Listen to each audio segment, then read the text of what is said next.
Why does your scanner show the P0969 engine code? What does it mean? P0969 is a diagnostic trouble code for pressure control, solenoid C, control circuit range, or performance. The P0969 engine and transmission error code means your vehicle's computer has detected an issue with pressure control solenoid C. This electronic valve regulates hydraulic fluid pressure to ensure smooth, efficient gear transitions. Under this circumstance, stop driving and repair your vehicle immediately. So, what causes this imbalance? Here are the most common culprits.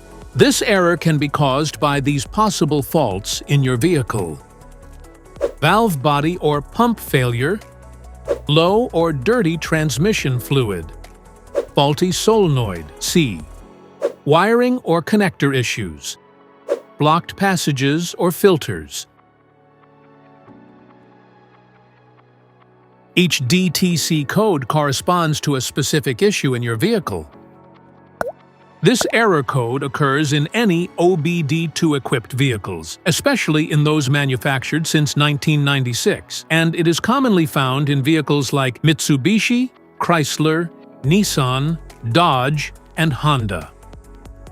If you want to fix this error code, let us know in the comments section. We will definitely make the video on your demand. If you like this video, don't forget to subscribe to our channel. Thanks for watching.